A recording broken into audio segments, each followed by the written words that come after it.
your power and your grace. Da, da, da, da, da. Your power and grace. I would make it to the end if I can just see your face. Unbelievable, yeah. David knew there was something more, hallelujah, than the ark of your presence. Amen. In a manger, a Messiah was born. Woo! Hallelujah! Among kings and peasants, and all of Israel saw the glory, and it shines down through the age. And now you've called us, yeah, to boldly seek your face. Ooh, show me your face, Lord. Show me your face, hallelujah. And then gird up my legs, that I might stand in this holy place. Ooh, show me your face, Lord. Your power and your grace, yeah. Your power and your grace. I will make it to the end if I can just see your face. Say it again with me. I will make it to the end, yeah, if I could just see your face. I mean, listen, that's why I'm gonna make it. Though people are out there trying to kill us, sister, I'm gonna make it. Because God is gonna keep showing me his face until mine shines. He's gonna keep showing me his face until mine shines. He's gonna keep showing me his face until my face beams like some bright lights in traffic, causing everybody to struggle to see in the road. Show me your face and light up my life if I could just see your amazing face. He's gonna burn me bright like a torch. He's gonna shine me all the way up. He is gonna be able to commit your ways to the Lord, and he will do this. He will make your righteousness shine like the dawn, and the justice of your cause like the noonday sun. Okay? Show me your face, Lord, until the justice of my vindication shines like the noonday sun, and light up my face, that demons will see that I'm your holy saint. Ooh, show me your face, Lord, till my righteousness shines like the dawn, yeah. And so everyone will know that I'm coming in your holy name. Ooh, and show me your face, Lord, until I'm on Mount Zion and never shaken, but endures forever. Ooh, and light up my cheeks until everybody will have to move away from your servants. Show me your face, Lord, until I can pray for my nation all by myself, and you will hear, 'cause you regard my word. Ooh, show me your face, Lord, till my prayers are a fragrance, enough for you to hearken and release all the people of Iran. Oh, show me your face, Lord, till I can pray for North Korea, till that Kim Jong-un is no longer threatening their peace. Woo! Imagine North Korea coming free. Yes! Yes! Okay. Listen, it's an avenue. It's cause for celebration. Yes! Imagine if North Korea came free. Like what? Why? Yo, I'd visit. You know, the passport, the credit and everything. And take all the photos in Pyongyang and in the provinces, because now they've got electricity everywhere. Show me your face, Lord. I mean, the world is under such a spell that that North Korean regime should not still be standing. Countries like North Korea in the 80s, 70s, 60s, 50s, 20s would not have stood for so long. Listen, the world is crazy. The Kim Jong-un regime in North Korea is so oppressive to people that it, as a country, should not be able. What it is today is weird. Amidst all these Western democracies, the fact that there's not more concern, like what is happening to the people over there on the ground? There are princes over our countries that are leaving people out in a limb for much too long. Listen, much too long. Sure, Kim Jong-un is just one man, yo. China is a superpower, we get it, but it's got its own problems to fight. It's got its own Taiwan to try and control, to try and usurp and take and coup. We know what happens with nations when they've got their own thing to focus on. They won't invest all of their might and their resources and their splendor in trying to help a foreign country out. So if enough nations co-aligned to deal with the North Korean crisis, it would be dealt with. Kim Jong-un is unacceptable, more even than Xi Jinping ever can be. Like, what the heck? Why are these people living like that? This guy is like a 12-year-old running a country that's got like a power hunger. It's unacceptable how people in North Korea are living. It's unacceptable that they don't have internet. It's unacceptable that they don't have cars. It's unacceptable that they don't have infrastructure. It's unacceptable that they don't have Wi-Fi, internet. It's unacceptable that they can't just leave their country. Listen, if I want me not to go to the Home Affairs and get a passport and then travel to Bangladesh, I can, because my country has those kinds of freedoms. And so far as I honor nation laws and I get their visas and whatnot, and I'm not there to do crimes, countries will be happy to receive me as a tourist. In North Korea, there are careful checks on tourists coming in. They can indeed go back to their countries, but North Koreans themselves can't just go. They can't just leave. They can't just go on holiday to Tibet and not come back and decide, okay, I'm staying here. They've got to defect. Like, if your country needs defection, if it needs smooth criminality, if people in your country must be smooth criminals in order for them to escape you, you are an unreasonable nation in 2026 to still be in existence. It don't make no kind of sense. So it says that our global citizenship is dull, yo. That is something Robert saying in people across the world. Enough to like, listen, even Afghanis can travel across the world without too much tight restrictions from the Taliban. Even the Iranians can travel easily. Leave Iran, insofar as you can get a passport, a visa, and enough money to travel to another country, you can leave Iran. North Korea, you guys, I'm sold. North Korea is a Ntrengom's country, and if they're all a country it shouldn't be able to survive in trade. Listen, even in Ethiopia, people can, like countries where there are oppressive structures, if they can raise enough funds, get a passport, to just get out and ask for help next door. And even there are crises that are happening on the ground, like in the Tigray region. I recorded there are humanitarian workers out here getting interviewed, Doctors Without Borders. You can see what's happening over there on the ground. Yes, you're able to gather intel as to the crisis in Ethiopia, in Sudan. You are able to get intel. You remember when those militias were out here killing all the Sudanese last year, late last year. In and of themselves, they recorded this stuff and put it on social media. Oh, Gaza, the stuff going on there, the campaign. Yeah, Hamas and the campaign, Israel recorded enough for people to actually be hooking up fake footage of PR and basically sick babies that aren't actually sick because of starvation or genocide or whatever it is that apparently Israel is doing. And also Gazans themselves. Well, I mean, you see, when a country is crazy, but people have appropriately responded to the Gaza thing.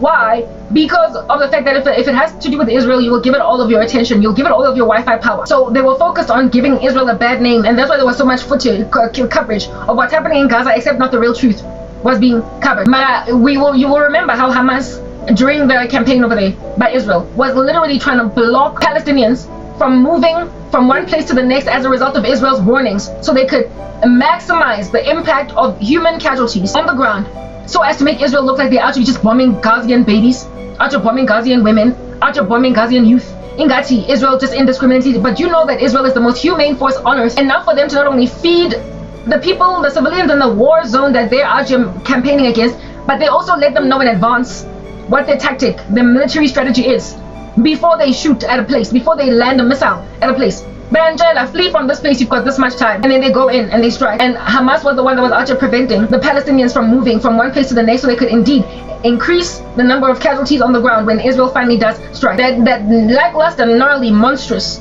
Hamas that don't care for its own people, of course, then functioned like a North Korean border fence with lots of policing and barbed wire and shots out here landing in the bodies of 8-year-olds trying to jump a fence. Yeah, in North Korea, sorry, in Gaza, we had that North Korean issue for a season during the war between Israel and Hamas. We indeed had that as a thing going on.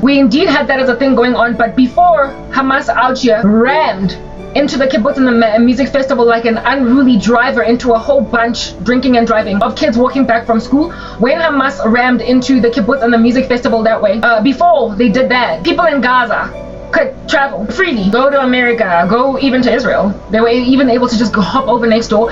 People in Gaza could go to Lebanon if they wanted to travel all the way there. If they could go anywhere in the Middle East, across the world. And so far as dude, get a passport, dude, get a visa, dude, whatever, and so get out. Yeah, you can easily leave. You can get out from a war zone, ufuna. You can arrange. You can come up with arrangements. Also, look at I stand corrected as to which African country it is, but the people over there were able to flee over to a neighboring country, and they were received in as refugees because they can, if they can get to a border, they can run. Nobody is standing at that border shooting them dead. North Korea is like, listen, that the only country, I would go so far as to say it is the only country on earth where people can get shot dead for simply trying to leave the country, and everything is carefully surveilled, monitored, and you can't just buy a flight ticket to go somewhere unless you have been approved by the Kim Jong-un regime. What kind of a country like that is still in any kind of existence in 2026? This place has been going on for much too long. And again, you will know how Hamas in Gaza out here did a campaign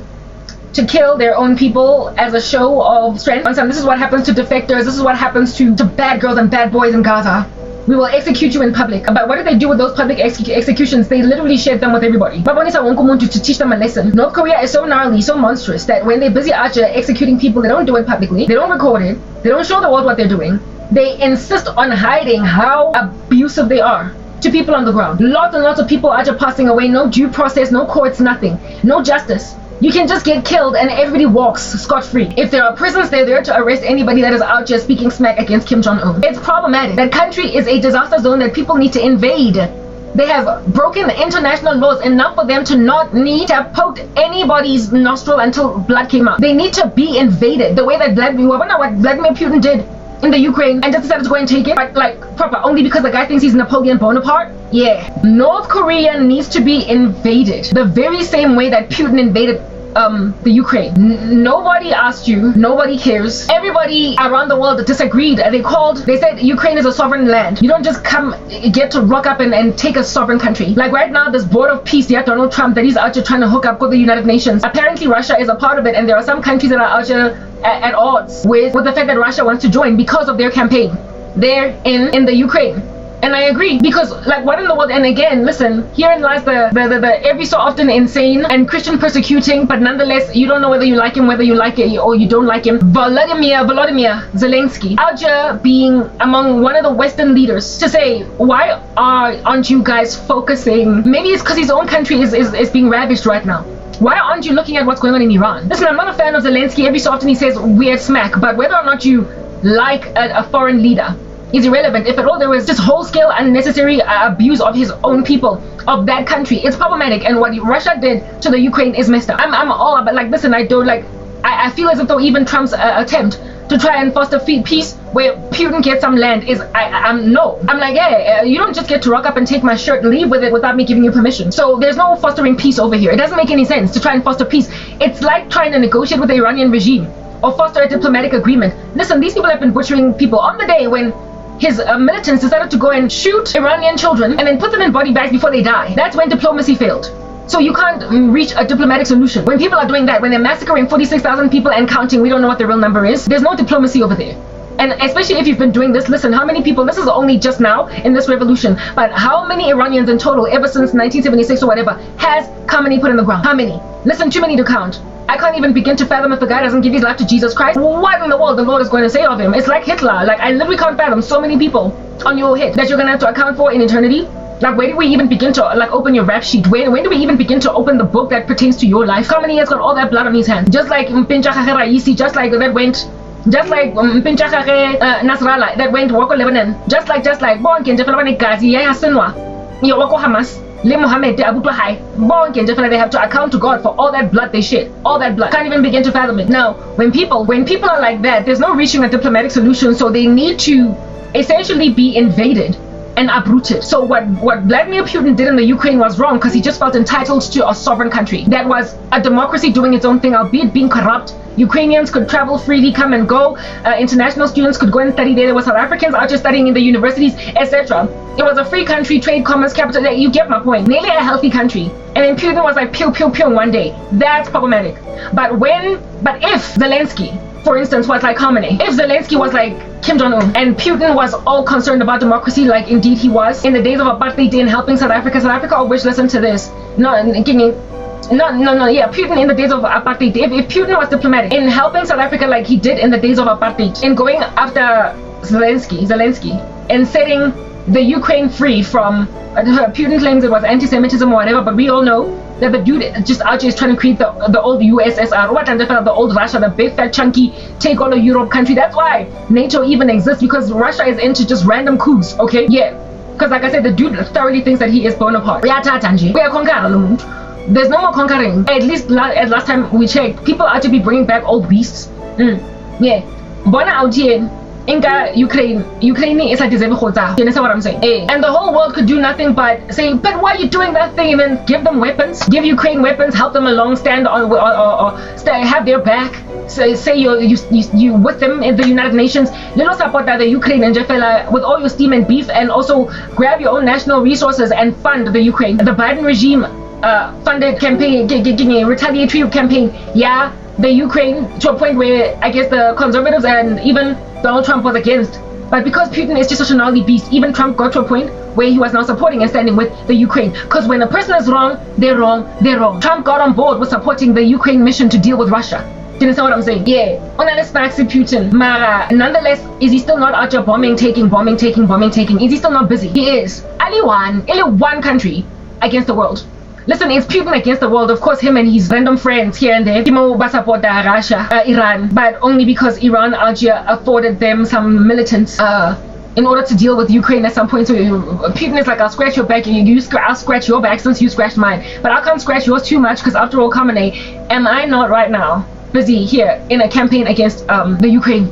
I'm too busy.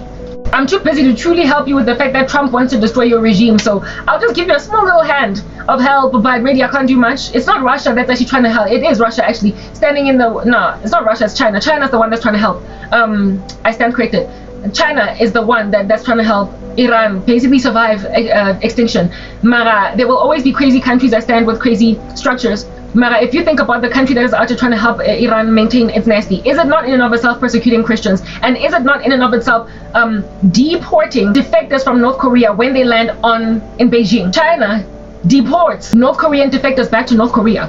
So I mean, it makes all kinds of sense why Winnie the Pooh would actually be standing with Iran, because he likes oppressive regimes. Like, these are the camp or the bandits of oppression on earth, and all of us have come to agree largely that they're oppressive. Apparently in China there's like a whole camp full of Muslims that are just incarcerated because China hates all religion. There's the church is underground, they're arresting pastors, etc. It's all horrific over there. But it's not nearly as horrific as indeed some of the countries that it supports, like for instance in North Korea, like for instance in Iran. So China is one country, though it's big and though it's a it's a nuclear power, we nonetheless understand that if at all enough nations in society, in modern day civilizations can come to agree that a country's way of being is just entirely irresponsible and cannot carry on like this, they must fight to set those people free, whatever the cost. In the same way that people fought to essentially defeat Hitler and his Nazi regime in the Second World War, for the sake of the Nazis and many other issues. When a structure is too problematic, it has to be eliminated. Otherwise, if you stand back for too many years, the number of casualties that indeed were raised up from the ground during the Holocaust, millions upon tens of millions of Jews died, will continue to be a thing. By the time a nasty regime like the Nazi regime is uprooted, what the heck, there's like tens of millions of people dead. So how many Iranians are dead today? Starting from the very beginning of the reign of terror of Khamenei. How many? Listen, I don't know what the number is, but I'm pretty sure that there are people out there that have the numbers. It's a Holocaust. And it's a Holocaust that has lasted way longer than the Germany Nazi Holocaust. And so therefore, the standing back aloof, doing nothing, is a bizarre issue on a global scale. Because did Hitler and all those forces encircling that particular structure not bring about World War II? Yes, it did. So it is worth a while to fight for a nation like North Korea because they're people, they're human.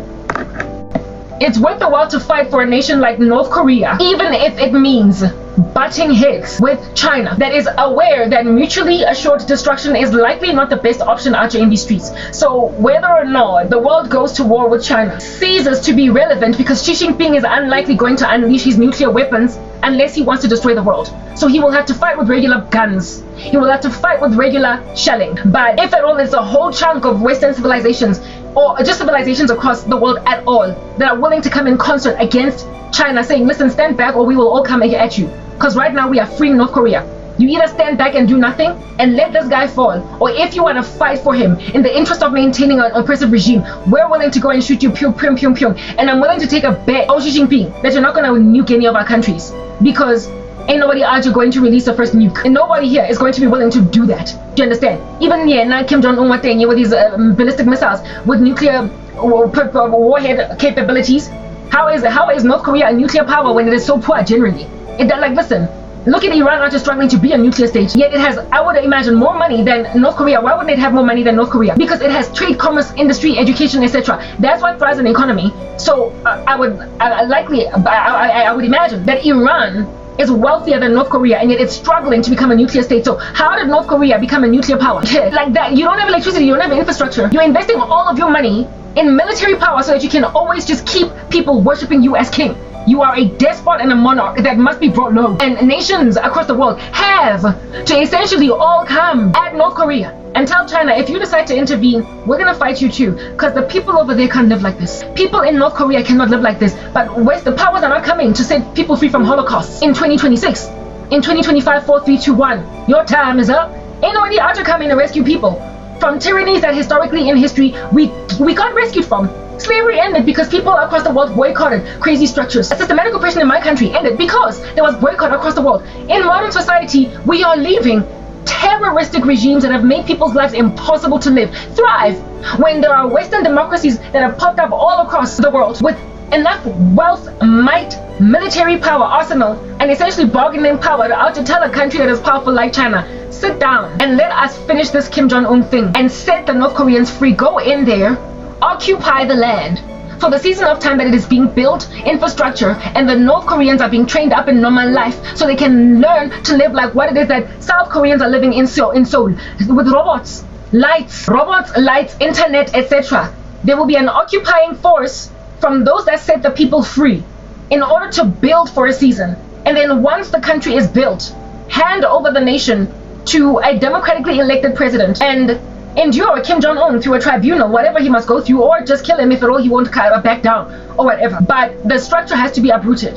Listen, it has to absolutely be uprooted, but there is not sufficient care on earth for the North Korean church. I don't even know how the gospel got into North Korea. I'd have to look up my history over there. But that place is just such a pariah. And you can't even take photos in places. You are surveilled everywhere you go. That's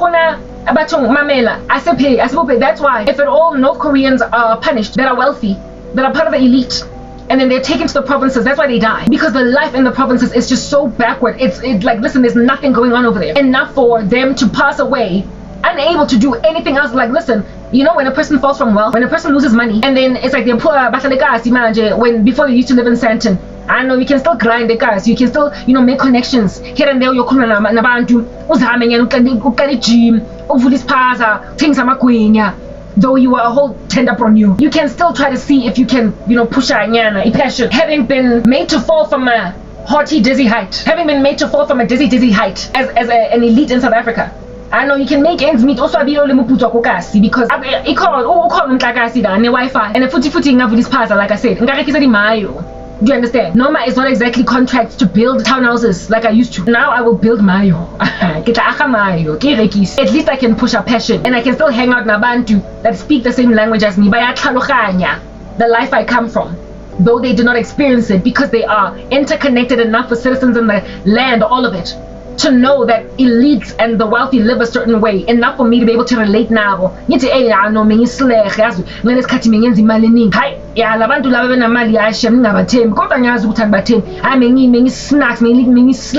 still be able to have normal conversations. Mara, you can't have a conversation and relate with somebody that's never seen electricity, never seen proper plumbing, never seen a flushing toilet, never eaten food 3 meals a day comfortably, never proper. They don't know what lights are like. The night is pitch black. They live from hand to mouth. They farm barely, and if they do harvest crop, but listen, they living in Gati, the world before technology. On that day, you can't just move to the Gasi and just sell amamayo. You move to the Gasi and you die. You move to the Gasi and you die because in the Gasi, your country has seen it fit to make sure that life for the burbs where you were a tender branyo versus Ekasi is like day and night, bruh. Day and night. Most countries can't say that because we're too interconnected. Domestic workers out here be working in Lani houses and their sons and daughters go to multiracial schools, even though mom is poor. Too interconnected for the world to be unable to speak altogether. Whereas in North Korea, no such thing exists. And a country like that is entirely irrational to still exist on Earth while there are all these nuclear powers, all these like military powers on Earth that claim to be concerned for the humanitarian crises across the world. North Korea is worse than Ethiopia, than any country in Africa. It's worse than Afghanistan. Listen, it is worse than any nation going through too much crap. And yet, there's no intention to take it by force. We understand if you get provoked, you get to retaliate. And Kim Jong-un is always provoking somebody. Mara, nations across the world do best to co-ally and warn the friends of North Korea. You better sit back, step back, let us take this thing. Or Nati will come at you. We're happy. Because this here is a global citizenship and you don't get to do that to people. The fact that North Korea continues to live and thrive. The fact that even airport Pyongyang is so beautiful. How did you manage to build such beautiful infrastructure in just one portion of your country? Like, what's going on over there? It means that you can build roads. It means that you can build parks. It means that you can build supermarkets and franchises and people out here sell good trade that they might be enabled. But you see, the thing about a despot is that obatla who control batho ka communism, obatla who control batho ka digrante, obatla who control batho ka welfare. In order to ascertain that people are in a bunch, he has to be the one feeding them. So Kim Jong-un literally cannot afford for farming to thrive in North Korea. He cannot afford for any industry to raise up from the ground, for people to actually work by the sweat of their brow and actually realize the fruit of their labor. We all know how the Asians, Chinese, Korean, etc. You know how smart they are and how industrious they can be. So it's not like the nation has not the wits to actually create trade and industry. It's that they're being blocked. It's that there's too much surveillance making sure that you don't have enough power to out here riot and revolutionize against me. Essentially, the thing that Ayatollah Khamenei is now presently facing, where it is that people have enough information, understanding, training, education to go on the street and riot. That is the avoidance of the North Korean regime. He is keeping people in a bunch by keeping them poor, keeping them hungry, keeping them emaciated and weak in the body physically, as in no energy to actually run, and also ascertaining, you know how in Iran they don't have a right to weapons, to bear arms? In Iran, they don't have a right to bear arms, and so because of that lack of human rights over there, of course, like why would Khamenei ascertain that Iranians don't have weapons?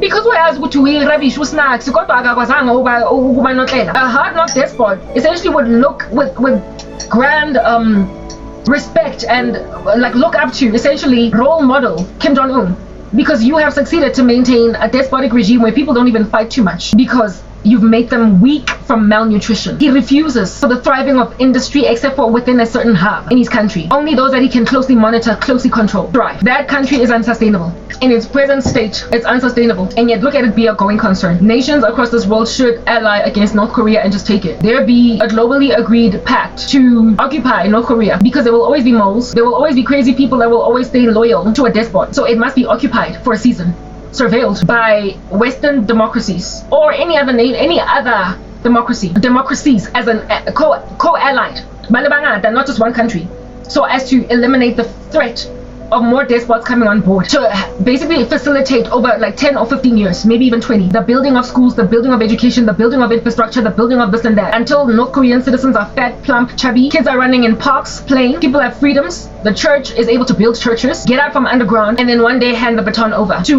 a president over there, leadership over there that is North Korean, and then the Americans get out, or they can stay as citizens, because once you stay in a country for 20 years, you can stick around. But Americans get out, the Brits get out, the Canadians get out, the whatever get out, and let them then have their culture thrive and grow. After Kim Jong-un is either in prison, dead, or just handled somehow in exile, they all go to Moscow. Let them go to Russia. Let them go to Russia and hang out with Bashir al-Assad and maybe even Khamenei. But that one, I believe, is going to die in Iran. Marabata Blamaga fell go Russia, and then Vladimir Putin will realize, listen, you allied all wrong. But anyway, whatever. All the despots of this crazy world are just being left, and it doesn't make sense. Just based on history, how it is that we've been as a human race. We've not left this level of tyranny to just thrive, and yet now we are letting it thrive, evidencing that there is just like a satanic, monstrous oppression on earth. And why would a despot like North Korea even continue to thrive? It only thrives because the devil is doing no other thing unlike what God is doing. You know how God is gathering for himself a people for his own possession, while the devil is trying to get as many people as possible to go to hell, rather. So the opposite, the very antithesis of God. So if the devil can pop up regimes like Iran and like North Korea, he will prevent the gospel even from, never mind infiltrating that land, but staying. He will severely persecute it. He needs a communist leader. He needs Xi Jinping. He needs Kim Jong-un. He needs Khamenei. And now it appears Cyril Ramaphosa. He needs crazy, despotic leaders. Do you understand what I'm saying? To make sure that even if there should be a sprout of Christianity in a country, it's not going to flourish into a whole chunky vineyard. Far be it from him. So he makes entire nations unsuccessful in proliferating the gospel. And listen to this. It is written in Matthew 24 that the gospel of the kingdom of the Lord Jesus Christ will be preached to all the nations of the world. And then the end will come. The devil is always just trying to counteract God's thing that he's doing. So of course he will be happy to maintain a country like North Korea. But a country like North Korea is overcome by other countries that are better off saying, I'm sorry, but no. However, countries are not saying, however, I'm sorry, but no. Why? You're under a prince, okay? It's giving Beelzebub Satan. It's giving prince of the power of the air. It's giving, listen, you're evil, you're malevolent, and you're beastly. It is no wonder nobody is appropriately reacting right now. Listen, it's over. So the burden that I have for North Korea is in the fact that what kind of a country is this? And I spoke about that in my last video. If at all you won't target North Korea as a global citizenship, but you are targeting Christians on YouTube in Canada, you are targeting X for freedom of speech and Gab, like I said in my last video. Lippy easy when North Koreans don't even know what a light bulb looks like. Targeting Christians on Instagram, misinformation is not about giving state secrets about a nuke about to land from Russia to America. So one can understand why we need to shut that guy up. Mara, it's about just an opinion on whether or not somebody identifies as a woman or a man, and then you go to prison for essentially voicing your opinion or religious talk or whether or not abortions are okay. That's why a person is going to jail, or whether or not like you are arresting people for praying outside an abortion clinic. If you will target people for praying outside of an abortion clinic, very well, you are targeting all the wrong people, because who you need to target is Kim Jong-un and Khamenei as a global citizenship to indeed give people freedom. If you will not target the right people in order that they might be moved out the way, for the sake of giving global restoration of a happy life to citizens on earth, fine. Okay, like listen, okay, it's giving a rot. Heaven will raise up people on the ground that are tapping into the God of the universe, that will target Kim Jong-un, and they will target Khamenei. And Xi Jinping, you're on thin ice, seeing as you out your banned Winnie the Pooh from anything Chinese, because they dissed you when I every so often call Cyril Ramaphosa Fat Albert, but I'm not going to jail for that. Hey, you Fat Albert. Yeah, he looks like Fat Albert, and when he's chatting with Xi Jinping, it's like Fat Albert and Winnie the Pooh in one sitting, in one cartoon. Yeah, Cyril Ramaphosa is not gonna rock up here and arrest me because I compared him to Fat Albert. So I'll fight you for banning a cartoon in your country, putting Muslims in concentration camps, putting the church underground, and trying to rewrite our Bible. I'll fight you. Listen, I'll fight you. But we will leave you for now, because the Chinese are able to have independent lives and work and study and essentially be happy, albeit living under this crazy guy. And insofar as they're largely secular, they're fine. And seeing as the road is narrow that leads to life, that few there be that find that in any given nation at any given time there will always be a few truly saved people. Insofar as there is a secular, listen, China's not really a democracy, that guy's a dictator, but insofar as there is some kind of a secular ability to live, we can put them down there in a country of concern. Mara, what is with you burning down crosses, bringing down churches from the tops of bringing down crosses from the tops of cathedrals and churches? 052 Kim Jong-un, not Kim Jong-un, Mara Xi Jinping, Winnie the Pooh.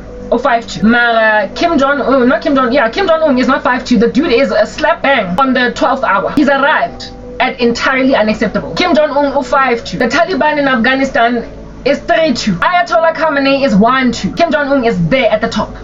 We are fine. Why are countries just leaving him do what he's doing? Sometimes he's even able to get out of his country and travel to foreign lands. Why doesn't he get arrested when he's on foreign soil? The guy's an international smooth criminal. Woo! Kim Jong-un, he's giving Michael Jackson. Again, that's cinnamon. I need cinnamon. I told you guys I love cinnamon so much that I can't deal. So my coffee has lots of it, and cinnamon sticks to the surface of things, and I have to lick it like an Oreo after you twist it. But I don't dunk it anywhere. I just lick it. Okay, my phone is sitting on 11%. Eric charger because I still have some music to sing, and that one is on 100%, so I'll be fine. Okay, we're done licking the cup. Kim Jong-un is entirely unacceptable. There are people who are saying the same thing, but not nearly enough. But if at all the world won't target him, like practicing to shoot a ranch, if at all the world will not target Kim Jong-un, then God will target him. And if God has targeted someone, can't nobody untarget him. If God be for us, can't nobody be against us. Once the Lord has said, I have come against you, King of Tyre. Gotta love the book of Ezekiel. Once the Lord has said of you, I'm coming against you, O King of Tyre, and compares you to Satan. Once the Lord has said, book of Ezekiel, I was watching this story, Ibuka. That is Ezekiel. Once the Lord has said of the king of Egypt, of Tyre, of Pharaoh, once the Lord has said,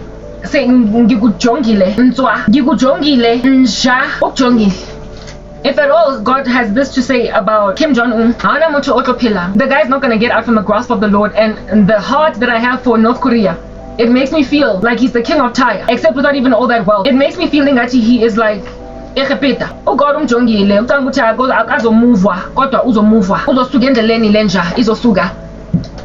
And Elenja, I feel like I'm so young in comparison to him, just like Julius Malema is my age, but I feel like I could have been like their niece.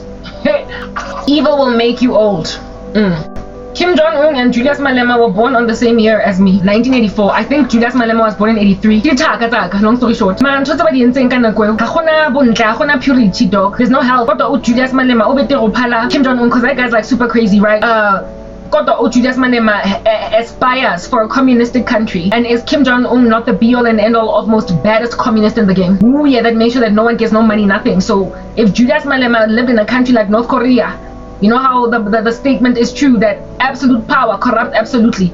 If he was given absolute power with a communistic bone in his step, he would have done what Kim Jong-un is doing, because they all want to be a communist country. They all want to be communist. The ANC, about communism. Babata communism. Democracy, on go fitting room, go Edgar's. So by forcing everybody to do things their way, like they're Frank Sinatra. So if at all Julius Malema were to be awarded the absolute power of running an entire country, and the way that Kim Jong-un is, with nobody out coming up his nostrils, he would do exactly what Kim Jong-un is doing. So the Takata 1984, Lama Millennial, Lama Xennial, Lama Gen X, Zinja. Okay. However, if the Lord has targeted you, O Tyre, O Sidon, this is the like, if God has targeted you, he will put it in the heart of Ezekiel. He will put it in the heart of his saint, and let Kim Jong-un know that your country is done for. Not for today. Arrogant. Mamela. Arrogant.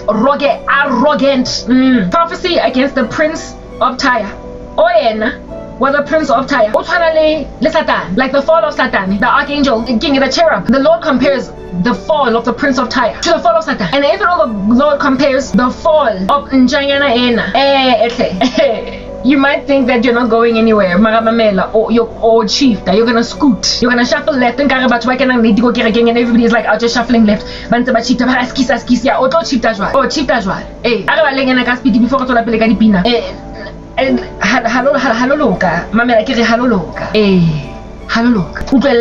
The word of the Lord came to me, son of man, say to the prince of Tyre, thus saith the Lord God. Like he thinks he's just going to keep turning and turning until somebody puts a nail in it. Oh, look at you go. Because your heart is proud and you have said, I am a god. You know how Kim Jong-un wants people to kiss that big fat chunky statue of him and the patriarchy before him, the unholy trinity in North Korea. Grandfather, great-grandfather, father and grandfather of Kim Jong-un and Kim Jong-un. When I let these statues, one of whom is Kim Jong-un, that everybody in North Korea must just worship. So that's why I say, any religion, because your heart is proud and you have said, I'm a god. I sit in the seat of the gods, and I have a menacing statue in the center of my Pyongyang, in the heart of the seas. And I send ballistic missiles over South Korean seas with a show of power, wearing a leather jacket. And then I say, but like, look at me go. I'm out here dripping paper, and I got a pleasure squad of ladies out here dancing for me all the day long. and these pleasure squad children are, taken out from their mama's lands, from their mama's hands at the age of 9, 10, 11, 12. What the heck are you doing putting little 12-year-olds in a pleasure squad? But I'm Kim Jong-un, I'm doing that. And you have said, I am a god. I sit in the seat of the gods, in the heart of the seas. Yet you are but a man and no god. Though you make your heart like the heart of a god, you are indeed wiser than Daniel. No secret is hidden from you. By your wisdom and your understanding, you have made wealth for yourself. So much Kim Jong-un and his dad and his grandfather that they made sure that North Korea cannot thrive in industry, in trade, and farming in order to keep North Koreans so poor that they will never have enough food in their bellies to riot. Remember the other day I spoke about Maslow's hierarchy of needs? If at all you don't cater to people's affiliate enough with each other. So therefore, do for a thing like riot, like stand up against the government. You're too hungry and you're too unsafe, you're too unsheltered. So he keeps people at this low rung of the hierarchy of needs so that they will never ever get to a point of talking to each other about how they need to uproot the regime. I would be shocked if there are any conversations happening in North Korean houses about actually uprooting Kim Jong-un. They would never get far in coming together in a house. I mean, long ago, I was listening to the testimony of this one North Korean defector speaking about how I was listening to the testimony of this one North Korean defector speaking about how the daytime was so important for them. They woke up super early.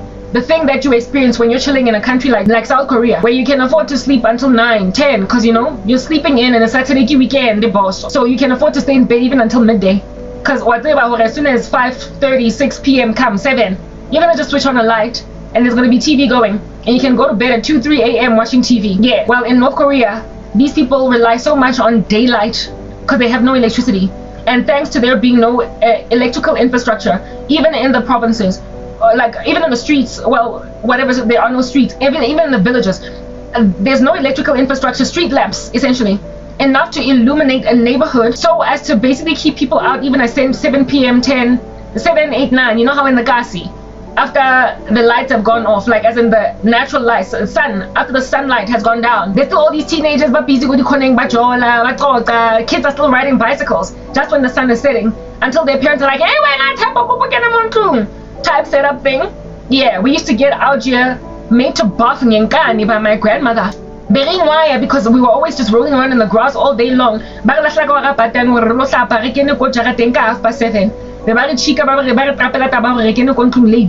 And another banana until 7:30. It's because even when the sun is down, if at all there is electrical infrastructure in your neighborhoods and also illuminating houses, illuminating the inside of houses out here, piercing into the outside. Kids can out here still play in the shadowy darkness because there's enough light on the streets until their parents are like, you better come back home as you're bathing because you got bitten by stuff in the grass. Yeah. In North Korea, I was listening to the testimony of this one guy that defected some years ago, and this guy spoke about how it is that there is no such thing as sleeping until 9 in the morning, or 10, or 12, because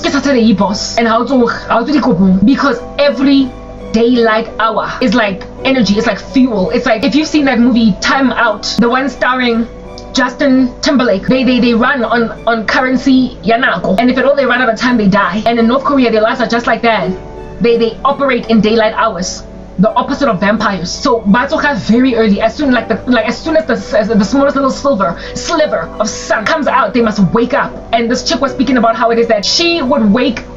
It was a chick and a dude, two different testimonies, speaking about how it is that they would wake up early while the sun is still set. Hulo prepare, hulo boila metsi, hulo hlapa, and hape hulo prepare a very long walk to school or whatever, because there is no wasting even a small little sliver of daylight hours due to the fact that candles are expensive. Candles, listen, they're among the cheapest commodities in my country.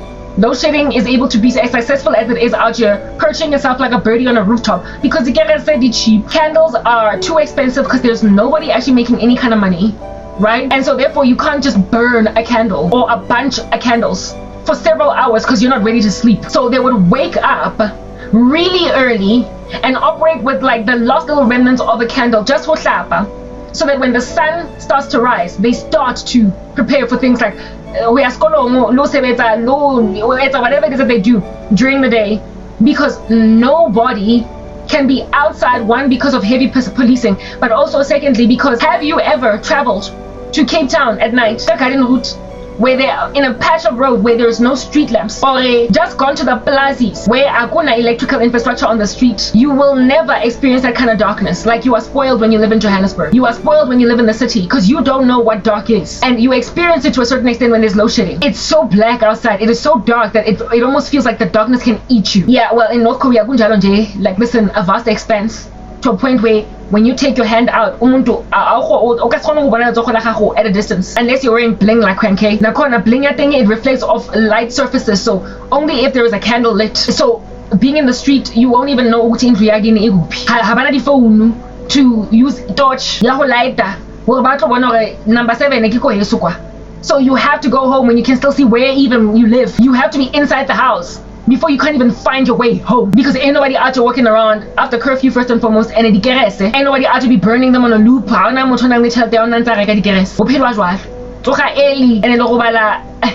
Couple 6, 7, like, I was so shocked. This chick was speaking about how it is that Kasama they would sleep maybe couple 7, Maraka winter they would sleep couple 6. So because Batu have a couple 4, couple 3, and Litengi they use limited fire, limited. Because even that is expensive. Yeah, that's North Korea for you. That is North Korea for you. And when you live in a village where if you opened a window at night, it's like there's no one else. It's like there's no house in that whole neighborhood except yours. When you feel like you're in a deserted island, when you look outside at night, even though your next door neighbor is just 5 steps away, Mara, you can't see that fence, you know you're living in a dystopian nightmare. It's more illuminated in the plazas than all of North Korea in the provinces is illuminated. It is no wonder, therefore, that this one woman who defected and whose parents were, as a result of her defection, deported out, essentially carried out of Pyongyang, lived in the provinces. Would you not die when you're used to living in the provinces, not provinces, but in Pyongyang? Would you not die when you come from electricity, you come from sleeping until 9 today because it's weekend, and then you go to the provinces where everybody gotta be up at 4 in the morning, no matter the day, and everybody gotta be sleeping by 6 in the afternoon, in the evening, because that's when the sun starts to set to a point where it's like, listen, there is nothing visible in the streets anymore. Kunjalo in North Korea. Why has nobody done anything about that country? So if at all you won't target North Korea, then understand God will target it. Because while other societies are out here progressing in civilizations, why aren't you progressing?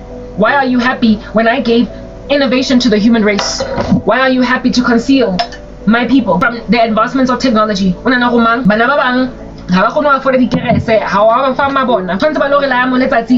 living in 3 days of darkness in Egypt.